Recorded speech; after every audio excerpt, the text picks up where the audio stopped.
I'm just gonna edit the other parts later. Okay, I've already hit recorded, then you can start now. Yeah. That's great. Thank you. Hello, everyone. Welcome to today's training session, which is Introduction to Teaching BTEC Hospitality at Level 3. I hope you're really well and that you find the training session informative and will give you some confidence and some knowledge taking this qualification into your centres. My name's Charlotte Raworth, and I'm going to be delivering all of today's training. Today we're going to be looking at understanding the main features of the international level qualifications with a focus on the level 3 hospitality qualifications. We're going to look at how to plan a successful BTEC program and how to write and deliver engaging assessments. First of all, let's have a look at successful BTEC delivery.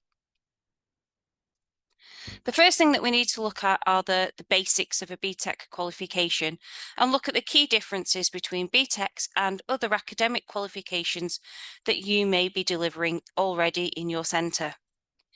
First of all, it's important to stress that the BTEC qualifications are modular and consist of units. The amount of units depends on the size of qualification you are delivering, whether that be a certificate or all the way up to an extended diploma. The amount of guided learning hours goes up, and therefore the amount of units that you must deliver within that qualification also increase. The BTEC qualifications consist of mandatory units, so those that must be completed for your size of qualification, plus a number of optional units, which you have the freedom to choose from within the guided learning hours and the size of your qualification. This offers you the chance to create a bespoke qualification for students and offer them a wide range of information across the whole qualification of hospitality.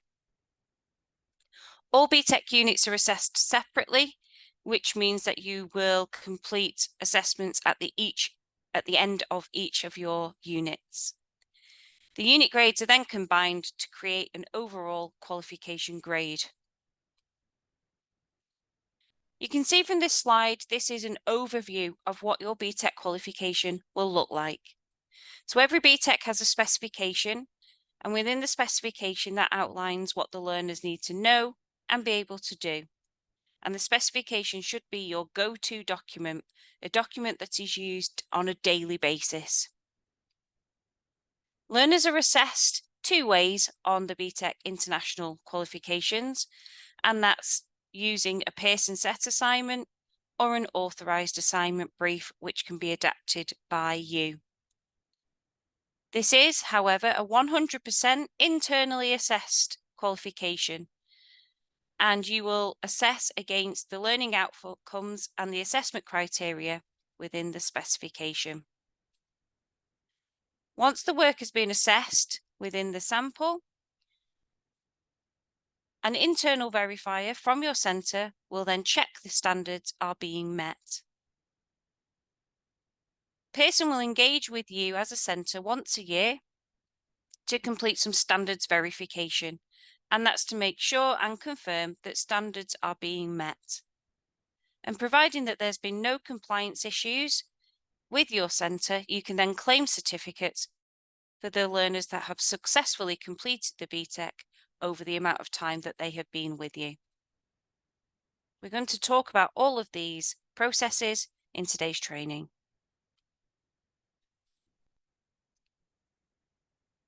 Here you can see the equivalencies of the BTEC Level 3 qualifications against some of our other international qualifications. So you can see at the certificate level, at Level 3, that's the equivalent of 1 international AS level with 180 guided learning hours, all the way up to the extended diploma, which is the equivalent of 3 international A levels with 1,080 guided learning hours. You as a centre have the decision to make of what size of qualification you want to deliver, and that might be dependent on what else your learners are doing alongside their BTEC. So if they're doing other international A levels or an international baccalaureate system or a more local qualification, that might make the decision to go to one of these sizes more relevant because of the time that you can dedicate to giving to the BTEC learners. So let's now talk about the specification in a bit more detail. And as I mentioned, this should be a document that you use on a daily basis. The specification gives you vital information on the structure of the qualification and the units, how to assess the units, how to make the grading decisions once the learners have completed their work, and assistance towards internal verification. There's also some information on the learning hours and the amount of units needed for the size of qualification, and also some guidance on the content and the assessment methods for each unit. Once you've decided on the size of qualification that you are going to be delivering at level 3, and you've understood your mandatory units and which optional units you're going to deliver, you then need to think about how that's going to be structured whilst your learners are on programme, whether that be for 1, 2 or 3 years. You can structure your BTEC qualification however is a best fit for your centre.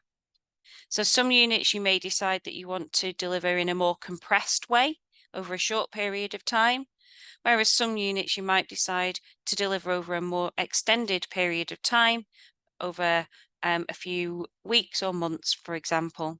It's entirely up to you.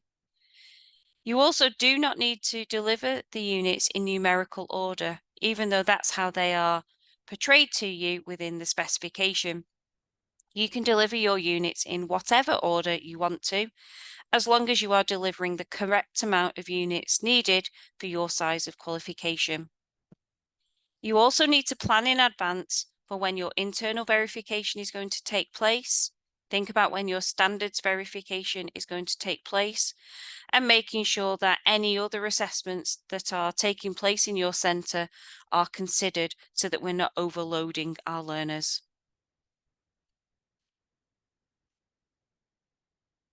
Within the specification, you'll see that each of the units has a set of learning aims attached to them, and they're usually named learning aim A, B, C, D, for example. Within each of those learning aims, there is some content that needs to be delivered. There is an expectation that you will deliver 100% of the content within that unit specification, but how you deliver that content is entirely up to you. So the content does not need to be delivered in a traditional classroom environment. Content can be delivered on work experience, guest visits, research activities, homework, whatever you think is the best way of your learners understanding that content. Each of the learning aims also has related assessment criteria, and the assessment criteria is set within pass, merit and distinction tables. And you'll see that there is an increased you will see that there is an increased higher order thinking skills required for some of those distinction skills. You will use these assessment criteria and the learning games to help you make your grading decisions. When it comes to that part in the learner journey, you can also use the essential information sections within the specification, particularly essential information for assessment decisions, which gives you some guidance and some statements of what to look for in the learner's work when you are making those grading decisions. There's also some information about internal assessments and some administrative arrangements within there as well.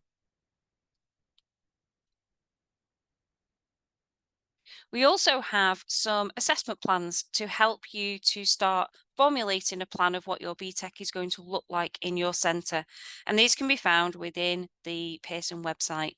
And this just helps you to start thinking about what order your modules and your units are going to be delivered in, who's going to be delivering them, when are they going to be assessed, when are they going to be internally verified, etc. But this is a working document, and your assessment plan can be changed throughout the academic year based on the needs of your learners. What I would like you to do now is to use your hospitality specification and an assessment plan template found on the website and consider what units are mandatory for your size of qualification, which order of units should you deliver and when, and more importantly, why you think that that is the best way for your centre. When should you plan for your Pearson set assessments to be complete and why? And what other considerations are there when planning assessments at your centre? So please pause the recording now whilst you complete this activity and press play when you have finished. We're now going to have a look at creating engaging sessions. When we are delivering a BTEC qualification, we need to reflect the learning aims and the type of content being delivered. You do not need to deliver that content in a traditional classroom environment, as I've already spoken about. It's important to identify key mandatory content in the unit and consider what resources are available for teaching. So if you know that the assessment requires a presentation or a formal report to be completed, that needs to be fed into your teaching and learning sessions to make sure that your learners have all of the skills to be able to complete the assessment. We also need to think of the delivery and structure it in such a way that it helps the learners develop their skills. So when the initial knowledge has been delivered, it may be at quite a basic level, but then further along the qualification, we might start to increase the complexity. So applying that knowledge to case studies or using some of those critical thinking skills from your learners. Be aware of the assessment that needs to be completed and what the learners need to be able to do to respond to the completion of the unit. So, for example, if it says that the learners need to analyse or evaluate, that is something that you need to tie into your teaching and learning as well. You also need to build informative assessments that combine the knowledge and skills elements so that you can build in interventions if needed, but also use it as a motivational tool for your learners going into their real summative assessments. The BTEC qualification is a vocational qualification, and that is something that should be reflected in your teaching and learning style within your centre. We need to reflect what's going on in the world of hospitality. We need to try and build external links where we can so that the learners get a real life view of what hospitality is really like, as it might be the first time that they've ever embarked on that subject area. If we can, use live client briefs and case studies in our teaching and learning to bring again the subject to life. If we can incorporate work experience or visits or guest speakers in the delivery of the content, it's going to be much more engaging and motivating for your learners. But being active in our learning is really important on the BTEC qualification, and in particular in hospitality, because we know it's a very active industry to work within.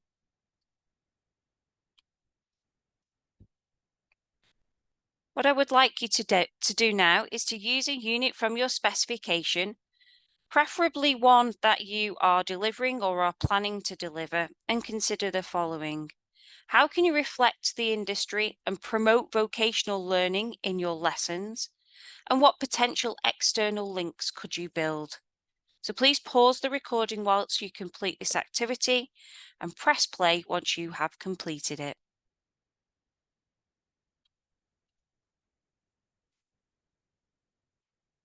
When we're thinking about the teaching and the learning, but also in the assessment, we need to consider holistic assessment.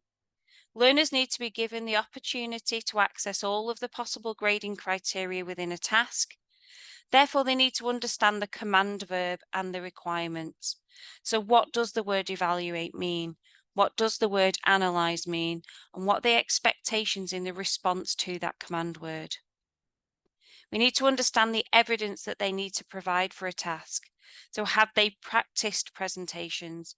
Have they done some role plays? Do they know how to complete a formal report? They need to have the opportunity to meet all of the grading criteria within a learning aim.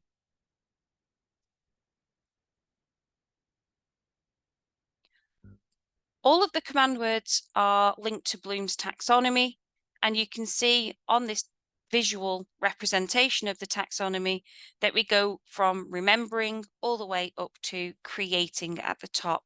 And the command words from past, merit and distinction also move up this taxonomy towards those higher order thinking skills.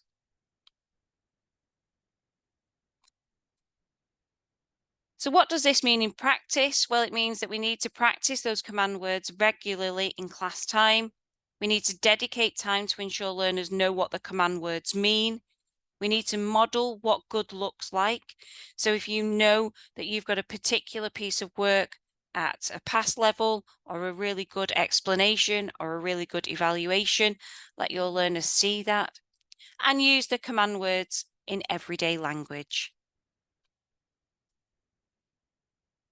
I'd like you to practice this skill by using a common object within the room and consider how you might explain what the object is, analyze the use of the object, and evaluate the object. So please press pause whilst you complete this activity and press play once you have completed it.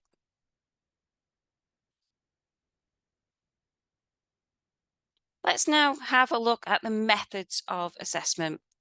So the units within the specification are assessed using Pearson set assignments, but that's only for a small part of the assessments.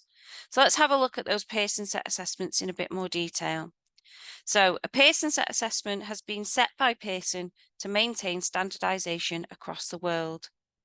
There are 2 available for each 1-year period per unit. What that means is if you have been assigned a unit with a Pearson set assignment, that you have the choice of which assessment you want your learners to complete. You may make that decision based on the case study that is attached to it. One might be more familiar to your learners than the other one, and therefore you would choose the one that is going to be the best fit for your learners. Each of the Pearson set assessments has guidance around exam conditions, timings, and supervision, but these are not mandatory. They are there for guidance only. Learners must complete the authorised Pearson set assignments for Level 3, Units 1, 2, 4, 5 and 6. You do not write the assignment briefs for these units. They have been done for you and you make no changes to them.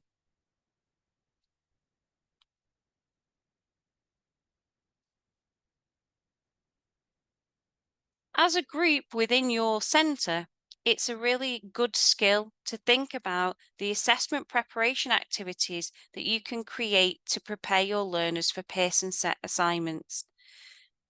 As we know, these are all related to case studies, and therefore this is a new skill that your learners are going to have to apply their knowledge to a case study and refer back to that case study at all times. And therefore it's really important that that is practiced in the teaching and learning sessions. And this is something that you and your team can prepare and infill into your teaching and learning activities in the classroom. The other type of assessments on the BTEC qualifications are authorised assignment briefs. Authorised assignment briefs must be used in the first year of delivery for all of our centres, but there is the opportunity still to make some tweaks and changes to them. And the reason for that is because they have been written in a really generic manner so that all of our centres across the world can access them. These assignment briefs have been prepared by BTEC subject experts and can be used effectively to assess the International Level 3 hospitality qualification. But as I mentioned, you may still want to make some adaptations to those authorised assignment briefs, and you're able to do that in the form of choosing a business or an area of business as the focus of the assessment task, amending the evidence requirements, or adapting the resource recommendations. As I mentioned, these are available for all of our internally assessed units, but not Pearson set assignments. Because Pearson set assignments, you must make no changes to.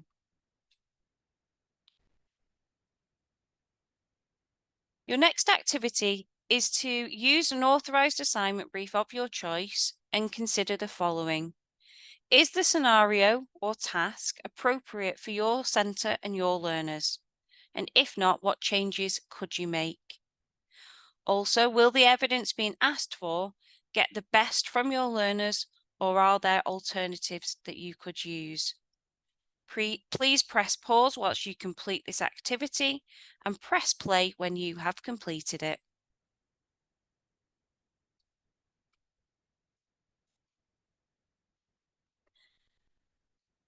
Let's now focus on preparing your learners for assessment. BTECs offer you, the teacher, freedom to create your lessons in an engaging and motivating way whilst preparing them for assessment. And formative assessments is a really important part of that because it's a method that enables you to check on the learning and provide interventions where needed. Consider the following. What methods of formative assessment can you use, and when do you plan to complete these assessments? Please press pause to complete the activity and press play when you have completed them.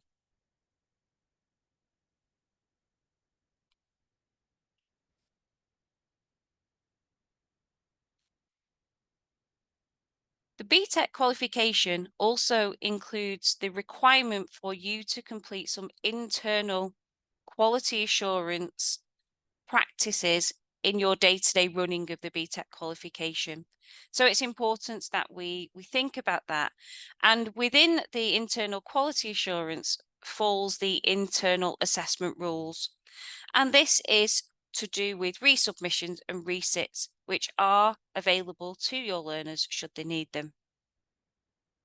The internal assessment rules mean that the lead internal verifier or program manager for your centre may need to grant the learner the opportunity to resubmit assessment evidence for assignment. And this allows the learners to have 15 working days in which to go back over their work and resubmit their evidence with all of the grades still available to them.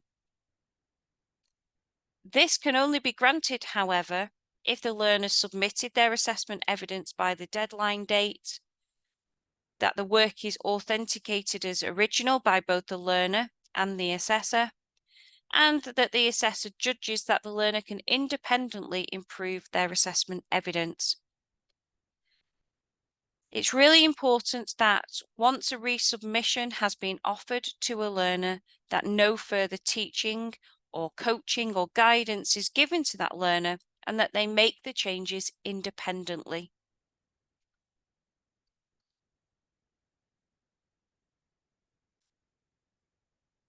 In the delivery of the qualification, there is much more further support and resources. You all have a subject advisor, which the details of whom can be found on the Pearson website. You can also contact the customer services portal to get in touch with somebody if you have any questions related to the Level 3 hospitality qualification. There is also some blended learning digital ebooks available at Level 3. And it may be that it's not hospitality books that you are looking at, because there may be some information from business, for example, that might feed into the information that you're teaching. So please check out those digital ebooks, because they are all focusing on the assessment methods and the content from within the subject area. We also have textbooks available, and we have the Learning Hub, which is a repository of training materials that you may wish to have a look at. Here's an example of what the ebooks look like, even though this is not from the world of hospitality. But you can see here that there is a teacher dashboard, and this shows whether the learner has used the resources or completed the homework that you have set, for example. And the learners can access the student resources offline or on their mobile and desktop apps.